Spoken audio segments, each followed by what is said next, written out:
Hello viewers, welcome to our channel. నేను మీ చరణ్ పరిమి. చంద్రబాబు గారు తిరుపతి లడ్డు విషయాన్ని ఎందుకు వెలికి తీశారు, దీని వెనకాల ఉన్న అస్త్రాలు లాభాలు ఏంటి, ఇది ఇక్కడ చర్చ. ఇప్పుడు ఎందుకంటే అందరికీ ఇది దేవుడికి అపచారం చేశాడు, సో దీన్ని హైలైట్ చేస్తున్నారు, ఇలాగే కనపడుతూ ఉంది. చంద్రబాబు గారు వచ్చేసి న్యాయం చేయబోతున్నారు అన్నట్టుగా ఉంది సీన్. సో జగన్ గారు వేరే మతస్థుడు కాబట్టి ఇలాంటి అపచారాలు జరిగాయని ఆల్రెడీ బీజేపీ నుంచి కొంతమంది స్టార్ట్ చేశారు.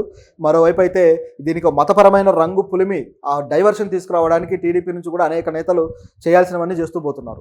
ఇదంతా జరుగుతూ ఉండగా పవన్ కళ్యాణ్ గారు దీక్ష చేపట్టారు. ఇదొక యాంగిల్. మొత్తానికే మతపరమైన పూర్తి స్థాయి రంగు అయితే దీనికి పులిమేశారు.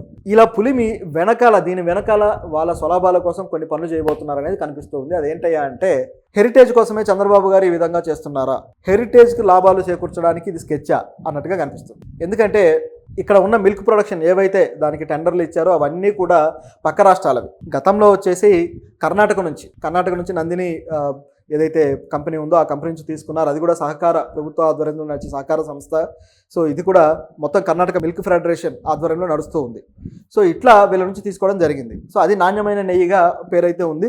ఇప్పుడు కూడా మళ్ళీ వాళ్ళకే టెండర్లు ఇచ్చారు. సో వాళ్ళే సప్లై చేస్తూ ఉన్నారు. అయితే ప్రతి 6 నెలలకి కూడా ఇది మారుతూ ఉంటుంది. ఇది ఇక్కడ ఉన్న టెండర్ల విషయం.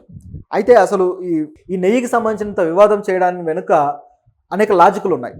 నిజానికి ఈ నెయ్యి 320 రూపాయలకి, లేకపోతే 350 కావచ్చు, 400 అయినా సరే ఆ రేటుకు రావడం అనేది అసాధ్యం. ఎందుకంటే 1 కిలో నెయ్యి, ఆవు నెయ్యి తయారు చేయడానికి కనీసం 25 లీటర్ల పాలు కావాలి. 25 లీటర్ల పాలలో నుంచి 1 కిలో నెయ్యి వస్తూ అప్పుడు దాని ప్రొడక్షన్ కాస్ట్ ఎంత అనేది చూస్తే భారీ స్థాయిలోనే ఉంటుంది. సో దాన్ని అమ్మాలంటే కూడా 1000 రూపాయల పైన ఉంటుంది. ఖచ్చితంగా 1500, 1600 ఉంటే తప్ప ఆవు నెయ్యి అనేది రాదు. సో ఇటువంటి పరిస్థితుల్లో అంత తక్కువకి ఎలా ఇస్తున్నారని చూస్తే మిల్క్ ప్రొడక్షన్ కంపెనీల పరిస్థితి వేరేగా ఉంటుంది. వాళ్ళు ఎలా చేస్తారంటే, ముందు పాల నుంచి ఏదైతే క్రీమ్ ఉంటుందో సపరేట్ చేస్తారు.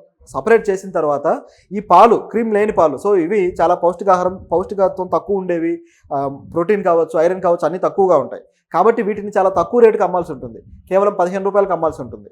సో ఆ పరిస్థితి ఉంటుంది. అయితే ఇటువైపు చూస్తే ఆ తీసిన దాన్ని, ఇది కూడా లాభమే. వీటిని ప్రొడక్షన్ ప్యాకింగ్ చేసి వీటిని ఏం చేస్తారంటే, మనకే 35 రూపాయలకి హాఫ్ లీటర్ అమ్ముతున్నారు, మనం కొంటున్నాం కూడా. 30 రూపాయలకేమో క్రీమ్ లేనివి దొరుకుతున్నాయి, 35కేమో క్రీమ్ ఉన్నాయి దొరుకుతున్నాయి. చూడండి, అంటే కేవలం 5 రూపాయల తేడాతోటి ఏవైతే క్వాలిటీ తక్కువ ఉన్న పాలను అమ్మేస్తున్నారు. ఈ విధంగా ఆల్రెడీ చాలా చోట్ల జరుగుతుంది. దీని మీద ఏ యాక్షన్ లేదు. సో ఇదొక యాంగిల్. అయితే ఇక్కడ చూస్తే అలా వచ్చిన క్రీమ్ నుంచే వీళ్ళు నెయ్యి అనేది తయారు చేస్తారు. సో ఇక్కడ బల్క్గా తయారు చేసే మిషనరీ కావచ్చు, ఇదంతా భారీ స్థాయిలో ఉంటుంది. కాబట్టి వీళ్ళ ప్రొడక్షన్ వేరే లెవెల్లో వస్తుంది. కాబట్టి మనం అనుకునే ఆ రేట్లో కాకుండా కొద్దిగా తక్కువ రేటుకి ఇవ్వడానికి అవకాశం అయితే ఉంది. తక్కువ అంటే 700 ఆ రేట్లో ఖచ్చితంగా వచ్చే అవకాశం అయితే ఉంది. ఇదొక యాంగిల్. అయితే మన ఏపీలో చూసుకుంటే, ఏపీలో ఎక్కువగా రాయలసీమ ప్రాంతంలో అయితే ఎక్కువగా ఆవు పాలు, ఆవు నెయ్యి ఎక్కువ దొరుకుతుంది. అలాగే ఇటువైపు కోస్తాంధ్ర, మిగతా ప్రాంతాలంతా కూడా గేదె పాలు, గేదె నెయ్యి ఎక్కువ దొరుకుతుంది. అయితే గేదె నుంచి వచ్చే నెయ్యి అయితే దీనికి వాడట్లేదు. కేవలం ఆవు నుంచి వచ్చేది మాత్రమే వాడుతున్నారు. ఒకవేళ గేదె నుంచి వచ్చేది వాడినా దాన్ని కల్తీ అంటారేమో. బహుశా అది వాడకూడదు అని ఒక సిస్టమేటిక్గా, అంటే సాంప్రదాయ పద్ధతిలో వెళ్తున్నారు కాబట్టి ఆ పద్ధతి పెట్టుకున్నారు. ఇది ఇక్కడ ఉన్న విషయం. అయితే దీంట్లో కూడా ఇప్పుడు మన ఏపీ నుంచి ఎందుకు కంపెనీలు ఇక్కడికి రావట్లేదు, ఎందుకు టీటీడీకి టెండర్లలో పాల్గొని వాళ్ళు తీసుకోవట్లేదు అనే వాదన వచ్చింది. అవి వచ్చినప్పుడు ఇప్పుడు నేను ఏదైతే చెప్పానో ఆ ప్రొడక్షన్ కాస్ట్ ఎక్కువగా ఉండటము, ఎక్కువగా ఉత్పత్తి చేయాల్సిన వచ్చినప్పుడు వీళ్ళకి ప్రొడక్షన్ కాస్ట్ పెరిగిపోయి ఆ టెండర్లు తీసుకోలేని పరిస్థితులు వదిలేస్తున్నారు. ఎందుకంటే పక్క రాష్ట్రాల నుంచి వచ్చే కంపెనీలేమో 300కి ఇస్తాము, 350కి ఇస్తాము అన్నప్పుడు వీళ్ళు ఆ టెండర్లు ఆ రేటుకు చెప్పలేకపోతున్నారు. అందువల్ల ఏపీ నుంచి వచ్చేవన్నీ కూడా ఇదైపోయాయి. ఏపీలో కూడా నిజం చెప్పాలంటే అనేక సంస్థలు, సహకార సంఘాలు ఉన్నాయి. సంఘం కావచ్చు, అలాగే విజయ కావచ్చు, ఇట్లా అనేకం ఉన్నాయి. సో ఇవన్నీ కూడా సహకార సంస్థలు ప్రభుత్వ ఆధ్వర్యంలో నడుస్తూ ఉన్నా సరే వీటి వెనకాల ఒక రాజకీయపరమైన ఉన్నాయి, రాజకీయపరమైన హ్యాండ్ తోటి నడుస్తూ ఉందనే అపవాదం ఉంది. సో దానివల్లే కొన్ని సంస్థలు అయితే దివాలా తీసి మూసేయాల్సి వచ్చింది కూడా, రాజకీయపరమైన ప్రభావాలు పెరగడం వల్ల, వాటిని సరిగ్గా నడపకపోవడం వల్ల. నిజానికి రాయలసీమ ప్రాంతంలో అయితే కనీసం 1,00,000 లీటర్ల పాలు ఉత్పత్తి చేయగలిగే ఇది ఉంది. అటువంటి పరిస్థితుల్లో మరి ఎందుకు వీళ్ళు తీసుకోవట్లేదు అనే ఇది వచ్చినప్పుడు ఇక్కడ ప్రభుత్వాలే కక్కుర్తిపడి, అంటే టీటీడీకి సంబంధించి టెండర్లు ఎవరైతే వేస్తున్నారో ఈఓలు కావచ్చు, అదేవిధంగా టీటీడీ చైర్మన్లు కావచ్చు, కక్కుర్తిపడి తక్కువ రేటుకు కోట్ చేసిన వాళ్ళకే ఇస్తున్నారు. అంటే వాళ్ళకు కూడా తెలుసు ఇది ఖచ్చితంగా కల్తీ అవుతుంది అని. అది సాధ్యమే కాదు కదా. ప్రొడక్షన్ కాస్ట్ 600 పడుతున్నప్పుడు 300కి ఏ విధంగా ఇస్తున్నారు నాణ్యమైన నెయ్యి 350కి? ఖచ్చితంగా ప్రొడక్షన్ కాస్ట్ తగ్గించుకొని మరీ ఇస్తున్నారంటే కల్తీ అవుతుంది అనే దానికి ఇది ఒక ఎగ్జాంపుల్. సో ప్రభుత్వాలకు కూడా తెలిసే ఈ ఏపీలో ఉన్న సంస్థలు, ఏపీలో ఉన్న మిల్క్ ప్రొడక్షన్ సంస్థల్ని దెబ్బతీస్తున్నాయి. ఈ టీటీడీ ఈ చైర్మన్లు కావచ్చు, అలాగే ప్రభుత్వాలు కావచ్చు అనేది క్లియర్. గతంలో కూడా చంద్రబాబు గారి హయాంలో కూడా ఏపీలో ఉన్న సంస్థలకు ఇవ్వలేదు. ఇప్పుడు విజయ నుంచి, తెలంగాణలో ఉన్న విజయ నుంచి ఒక ప్రకటన అయితే వచ్చింది. విజయకి సంబంధించి మిల్క్ ప్రొడక్షన్ చైర్మన్ ఎవరైతే ఉన్నారో మెయిన్ హెడ్ ఏమన్నారంటే, మాకు కానీ అవకాశం ఇస్తే టీటీడీకి మేము నాణ్యమైన నెయ్యిని అందిస్తాము అని చెప్పేసి ఆయన ప్రకటన అయితే చేశారు. ఒక లేఖ రాశాడు, బహిరంగ లేఖ. మరి విజయ డైరీకి ఇస్తారా లేదా చూడాలి. ఎందుకంటే ఇప్పుడు మన 2 స్టేట్లలో ఉన్న వాటికైతే ఇవ్వడానికి వీళ్ళు సిద్ధంగా లేరు. పైగా ఇచ్చినా సరే వీళ్ళు ఎంత రేట్ కోట్ చేస్తారనేది తెలియదు. వాళ్ళలాగా తక్కువ రేటుకి ఇస్తారా, లేకపోతే వీళ్ళు ప్రొడక్షన్ కాస్ట్ని బేరీజ్ వేసుకొని రేట్ ఇస్తారా తెలియదు. సో ఇది ఇక్కడ గమనించాల్సిన విషయం. ఇవన్నీ ఒక ఎత్తు అయితే, హెరిటేజ్కి సంబంధించి మరొక ఎత్తు. హెరిటేజ్ అనేది చంద్రబాబు గారి కంపెనీ. దానికి నారా భువనేశ్వరి గారు హెడ్గా ఉన్నారని అందరికీ తెలిసిందే.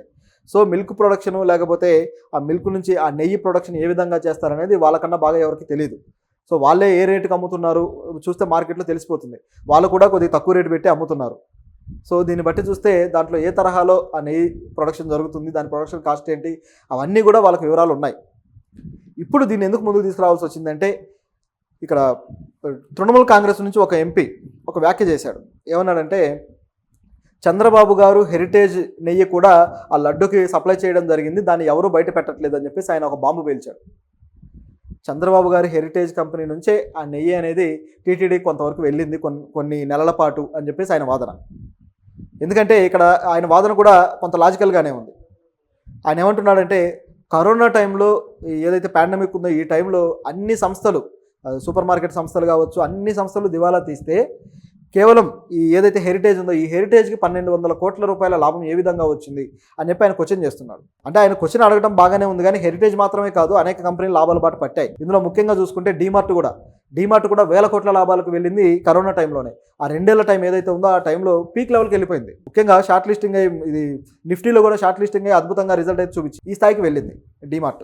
మరి అంటే ముఖ్యంగా ఏంటంటే నిత్యావసర సరుకులు, పాలు, ఇటువంటి వాటికి కరోనా టైంలో ఎక్కువగా గిరాకీ వచ్చింది. బయట వేరే వస్తువులు కొనడానికి కూడా ప్రజలు ఆసక్తి చూపించలేదు. ముఖ్యంగా పౌష్టికాహారం తీసుకోవడానికి, బలంగా ఉండటానికి, ఇంట్లోనే ఉంటారు కాబట్టి రకరకాల వంటకాలకి, సో ఈ సరుకుల కోసం ఎక్కువ ప్రాధాన్యత ఇచ్చారు. డబ్బులు అయిపోతాయి అని చెప్పేసి ఎక్సెస్గా కూడా కొన్నారు.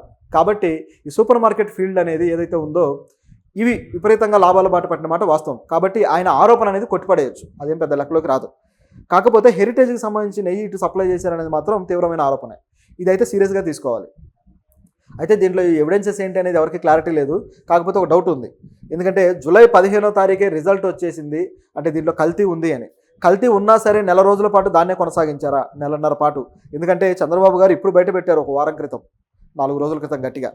అంటే ఈ నెలన్నర పాటు లేకపోతే 2 నెలల పాటు ఏ కంపెనీలో నెయ్యి వాడారు అన్న క్వశ్చన్ అయితే వచ్చింది. సో ఇందులో ఏమైనా హెరిటేజ్ ఉందా అనే డౌట్ అయితే ఇప్పుడు ఉంది. దీంతోపాటు ఇది బాగా ముదిరిన తర్వాత